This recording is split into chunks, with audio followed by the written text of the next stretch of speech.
মুসলিমদের মিলনমেলা। একটি অন্ধকার ঘর থেকে ফিরে এসে এখানে আমার মতো আরো শত শত লোককে নিয়ে যাওয়া হয়েছিল, তারা আর ফিরে আসার সৌভাগ্য তাদের হয়নি। তাদের পক্ষ থেকে, তাদের পরিবারের পক্ষ থেকে একটি বিশেষ বিষয় আপনার দৃষ্টি আকর্ষণ, এই মহান সংসদ দৃষ্টি আকর্ষণ করতে যাচ্ছি।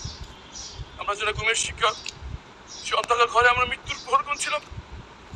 আমরা বলে দিয়েছিলাম এই অন্ধকার ঘরে আমাদের মৃত্যু হচ্ছে, হয়তো আমাদেরকে হত্যা করবে, এখানে আমাদের মৃত্যু হবে।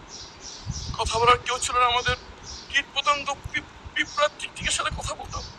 বাইরে বুঝতে পারতেন না বাইরে কি দিন না রাত। মনে হতো জীবন্ত কবর দিয়ে দেওয়া হচ্ছে, মনে হতো মৃত্যুর থেকে হাজার গুণ। মনে করতাম যে আজকে রাতে হয়তো হত্যা করা হবে। এভাবে মৃত্যুর প্রহর যখন গুনছিলাম, একদিন রাতে দেরি হয়েছে যখন আমাকে সেখান থেকে বের করছে, আমি ধরে নিয়েছি এখন আমাকে হত্যা করা হচ্ছে। আমি সূরা ইয়াসিন পড়া শুরু করলাম যাতে মৃত্যুটা সহজ হয়।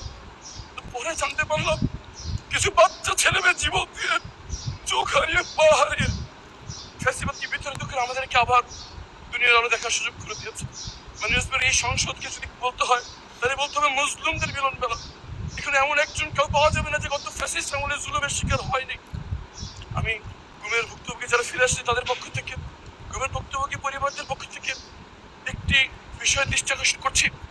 আমরা স্তম্ভিত হয়ে লক্ষ্য করছি আমাদের সাথে যা করা হয়েছে, এই জুলুম যদি এই বাংলার মাটিতে আর কোনোদিন না হয়, সেই নিশ্চিত করার জন্য যে দুটি আইন করা হয়েছিল, গুম প্রতিকার এবং প্রতিরোধ আইন এবং মানবাধিকার কমিশন আইন, বিশেষ কমিটি এই আইনগুলো বাতিলের সুপারিশ করেছে।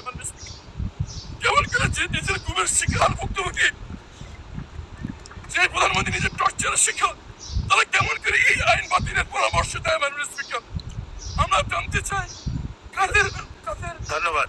মাননীয় স্পিকার, শুধু একটি কথা বলেছি, এইমাত্র যার বক্তব্য শুনলেন তিনি কিন্তু গুম হয়েছিলেন, এই গুম করে রাখা হয়েছিল। গুম হয়ে থাকার যে কতটা কষ্টকর তার বক্তব্যের মধ্যে বুঝতে পারলেন। বর্তমানে গুম বিষয়ে অধ্যাদেশ বাতিলের কথা চলতেছে, সেই বিষয়ে আপনাদের মতামত জানাবেন।